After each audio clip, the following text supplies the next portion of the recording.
अस्सलामुअलैकुम। ये सुबह का टाइम, सूरज बड़ी तेज़ी से ऊपर आ जाता है जब तक हम फार्म पे पहुंचते हैं और मौसम काफ़ी बेहतर होता जा रहा है, काफ़ी अच्छा हो गया है, थोड़ी हल्की हल्की खुनकी महसूस होना शुरू हो गई है। और अभी छोटा सा एक टूर फार्म का करते हैं। सुबह पहुंचे हैं यहाँ पर, तो यहाँ ये सारा मुर्गियों का एरिया है, इधर एनिमल्स हैं। सुबह नीचे सफाई कर दी, अब इनका ब्रेकफास्ट टाइम है, चारा इनको डाल दिया गया है सुबह सुबह मिल्किंग के बाद, सफाई के बाद।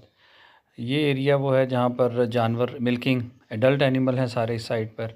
इधर हीफर्स हैं और बाय वेट इनकी सेग्रीगेशन होती है, डिफरेंट पैन बने हैं और वज़न के मुताबिक इनको अलग अलग रखा जाता है।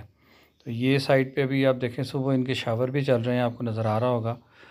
असल में तो मौसम चेंज हो रहा है, लेकिन इनके लिए अभी थोड़ा सा गर्मी का है। इनको शावर चला के पंखे चल रहे हैं, उनका शोर आ रहा था इसलिए मुझे इसको वॉइस ओवर करना पड़ा, पंखों का काफ़ी ज़्यादा शोर था। तो ये सारी एडल्ट इधर हैं। वज़न के मुताबिक इनकी सेग्रीगेशन होती है। सारी मिल्किंग नॉन मिल्किंग इस साइड पर आपको नज़र आएंगी।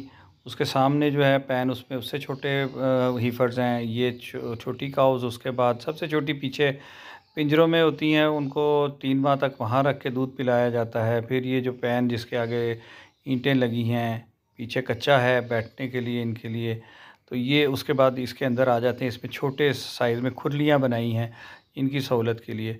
जानवर कच्चे पे बैठना पसंद करता है, लेकिन जब ज़्यादा गर्मी लगे तो फिर वो गीली जगह पर भी ये बैठ जाते हैं। तो यहाँ पर इनका फॉडर होता है सामने, ये फीडिंग टेबल है और सारे जानवर खा रहे हैं। दूसरा, इनकी आज़ादी होती है। चारा खाते हुए जब इनको महसूस होता है कि हमें प्यास लगी है, तो ये वहाँ पर जाके पानी पीती हैं और अपनी आज़ादी से जब जी चाहे उठ के चारा खाएँ। 24 घंटे ये खुली रहती है, इनको रस्सी नहीं डाली जाती। और इनकी जो ये पानी वाले टब हैं, जो खुटली बनाई जाती है, उसको चूना सफ़ेद फेर के तो रखा जाता है, ताकि ये एंटीसेप्टिक होता है और जरासीम कुछ होता है। आज के लिए इतना ही काफ़ी है। सी यू नेक्स्ट टाइम। अल्लाह हाफ़िज़।